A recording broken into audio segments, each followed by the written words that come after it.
Good afternoon. It's Friday, July 1st, 2022 at 4:23 p.m. Central Daylight Time. Here is your tropical outlook and discussion for today. As we take a look right now across the Gulf of Mexico and the Caribbean, we'll notice two systems of interest right now. One of them is located along the coast of Texas and Louisiana right now, which has a circulation that is located just to the south of Galveston. This system continues to advance onshore right now and poses very little threat outside of rainfall, very beneficial rainfall for the eastern Texas communities that are in the landfall location. Number two, we will notice a system right down here that is just offshore of Nicaragua and Honduras now, just spreading rainfall across the region. The system continues to advance in a west-southwesterly track and will emerge across the Pacific, where it will gain a little bit of strength as it emerges into the Pacific coastal waters. At this point, this is expected over the span of the next 2 to 3 days to potentially become a low-grade hurricane as it continues to advance off to the west. Outside of some ocean swells and potentially some rainy and gusty conditions along the western coast of Mexico, this should be of little impact to anything as it moves safely out to sea. Number three is a system that is right now very loosely organized, and that's off the coast of the Carolinas and off the coast of Georgia, Savannah, Myrtle Beach areas along that in that general vicinity, experiencing some winds and some rains in association with this system. This is given a 10% chance at tropical development. That's probably not going to happen as this frontal boundary that is advancing across the upper Great Lakes begins to sag ever so slightly south. This will impact and squelch this northern periphery of the system and should guide it safely out to sea in the coming days. Let's take a look now at the National Hurricane Center's forecast across the next 2 days. Right now we have Tropical Storm Bonnie, which is located in the southern Caribbean. This is not expected to gain latitude as this advances inward and makes landfall late this evening or early in the morning hours across Nicaragua, then advances across the brown ocean is what it's affectionately referred to, and it emerges into the Pacific, where it shall remain and continue to advance west. This again would produce some higher swells and surf along the southern coasts of Mexico and would continue to advance out. Potentially some tropical storm force winds are not completely out of the question along this area. Number two is a system that was given a decent probability at development early in the week, and this right now has been downgraded. It just doesn't seem like this is really getting its act together. This system, we're going to go back here. We're going to take a look at the satellite picture again. And you can notice here that, while there's some bubbling cumulus that are noted in there, this really lacks that deep convection that is really needed, especially along and around the center of the circulation. So this right now is not really expected to become much of anything in the future. So that is probably going to remain relatively benign as it advances very slowly in disorganized fashion into the eastern Caribbean, and then ultimately we'll see what this will do. But this has some obstacles to overcome if it was going to do anything at all. Number three is the system that is emerging from the southeast coast of the United States right now. This is also given a 10% across 48 hours and 5 days as well. Not really expected to become much of anything outside of some potential gusty winds, 30 to 40 miles an hour maybe, and the potential for flooding relatively high as this system is not really in a hurry to go anywhere until it gets pushed out by other synoptic systems. So let's take a look here at the Gulf of Mexico in a little bit more high resolution infrared display. You can see some of the shower and thunderstorm activity that's advancing into southwestern and south central Louisiana, the east, southeast, and eastern coastlines of Texas, and this continues to advance inward at a pretty slow clip. Right now, the center is kind of straddling the coastline.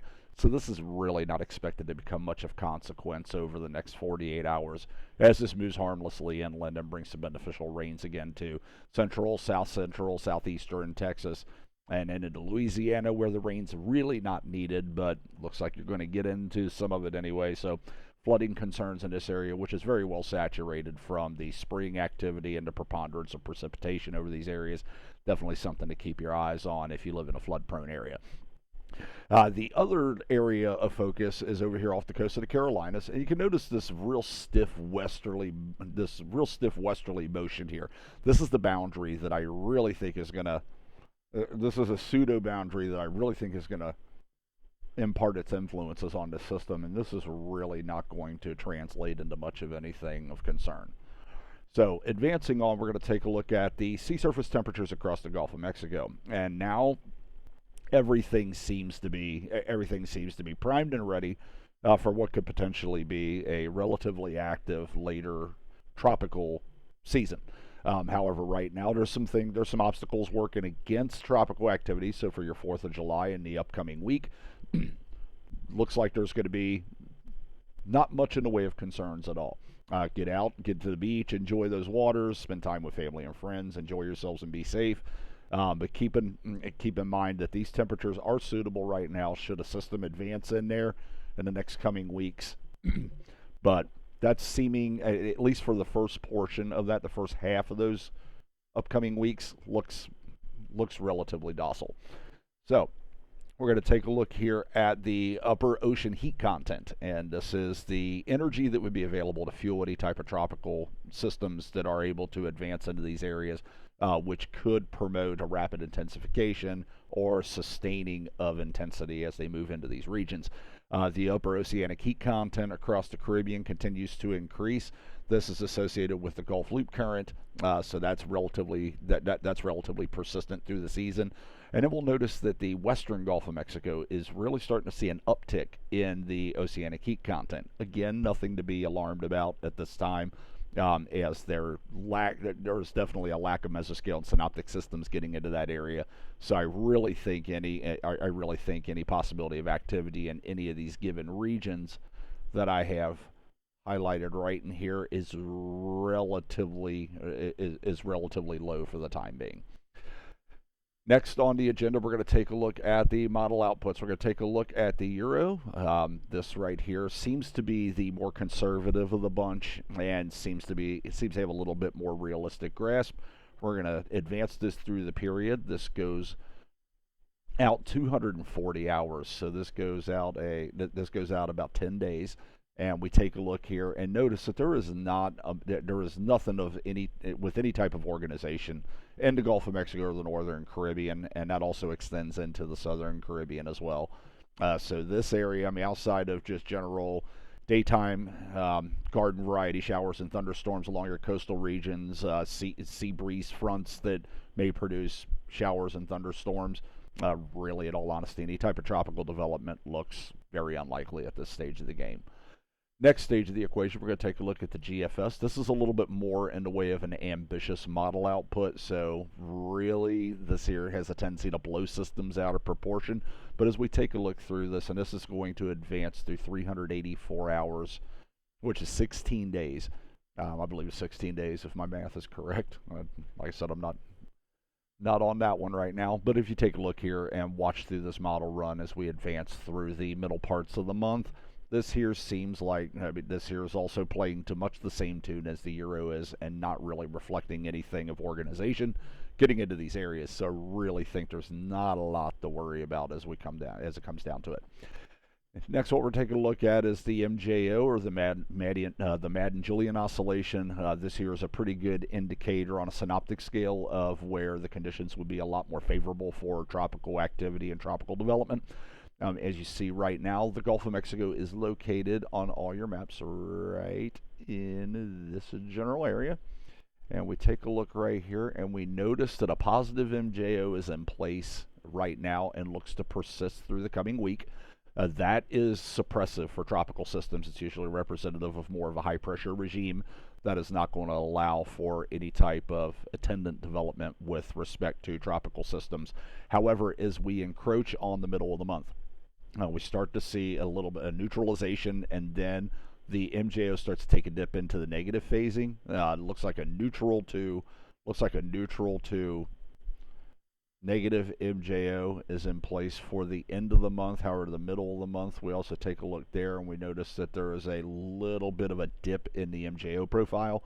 Those are pretty good barometers for us to use to take a look and say, okay, you know what, this is an area that could have the possibility for development. So while we're getting a pretty quiet start to the overall season, it doesn't look like that is going to be something that maintains. We should see a gradual uptick, and the possibility for tropical cyclone development from the middle to late portions of the month is definitely there per what this guidance suggests right now. So right now, enjoy the break. It looks like that things could become a little bit more interesting as we near the end and later portions of July. So that's something just to bear in the back of your mind as you go about kicking off July.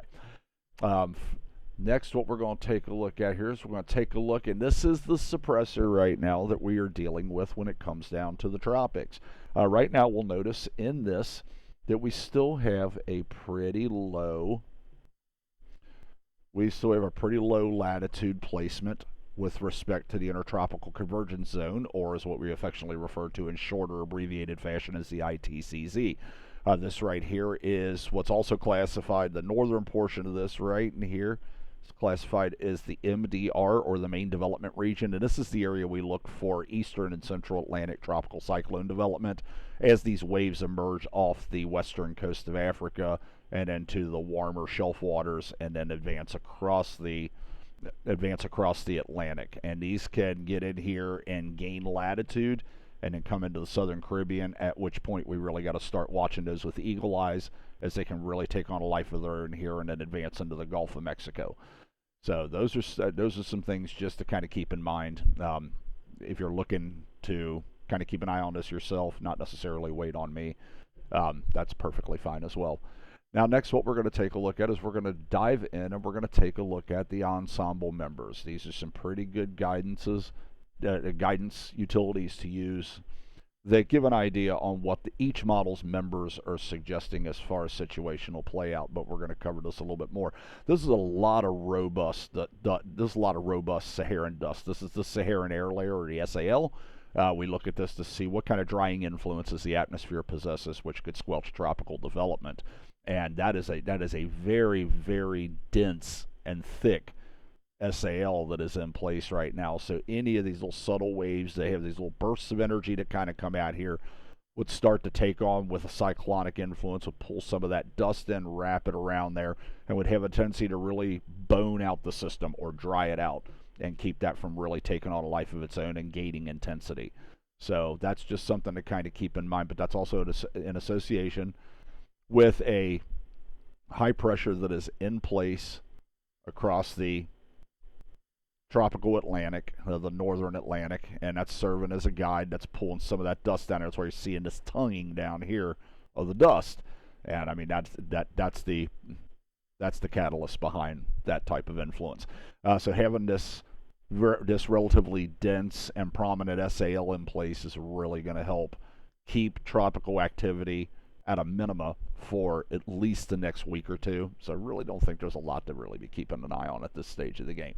However, being July, obviously, if you live along the Gulf Coast or have interests along the Gulf Coast, Atlantic Coast, coast of Florida, interests in the Caribbean, the Bay of Campeche down in Mexico, obviously, you're going to want to kind of keep it in the back of your mind, as Mother Nature definitely has tendency to do as she pleases when she pleases. So it's just something to kind of keep in the back of your mind. But as for right now, for the interim, doesn't really look like there's too terrible much in the way to be concerned about. Next, we're going to take a look at the ensemble members. We're going to take a look first and foremost at the GFS ensemble members, and we're going to go ahead and speed through this.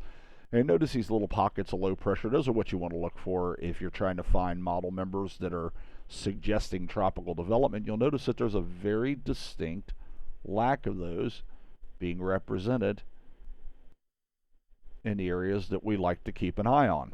Really, in all honesty, I mean, at large, all the way across. You're not seeing any of these really low pockets of pressure outside of these that are down here. Don't pay any attention to those there. Those are in association with the CAG or the Central American Gyre. And I mean, you'll see those routinely throughout the season. Doesn't really mean that they're anything of consequence or concern, but I mean, some people may have questions regarding what those are.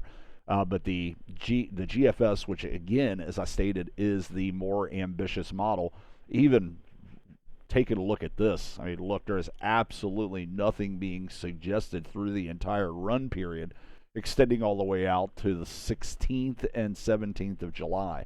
Now, obviously, this can change the backside of the run. I don't really put much credibility on that. That model seems to be lacking outside of about the 9 to 11 day period. It really seems like it struggles with handling and placement, and then also inherently struggles with intensity as well. So for the next 10 days at the least, it looks like tropical activity is not going to be present. So interest along the Gulf Coast and the Caribbean, the Gulf of Mexico, Florida, and the such, rest easy for the time being. But I mean, I'll be here keeping an eye on it, and there will be an update if things change. But as for right now, it looks okay. Again, let's look over and take a look at the EPS. This is the ECMWF, or the Euros ensemble members as well. I'm going to leave these same regions highlighted as I play through this. And you'll see pretty much the same tune being suggested across this model member suite as well. And there's absolutely nothing showing, nothing being represented by the Euros ensemble members in these areas here. So for the time being, it looks like it's relatively quiet. I know some of these sites that some may have and whatever resource you may have are talking doom and gloom, but I also wanted to come in here and provide a little bit more realistic, not trying to gain popularity by hyping things, styling of informational delivery. It looks good. It looks quiet. There's not really a lot to talk about when it comes down to the tropics right now. Everything looks very calm. So I mean, as for that, I mean, that about wraps it up for the day. Enjoy your 4th of July and have a safe and productive work week ahead. And I will be back very soon with more information. Thank you very much. Have a good day.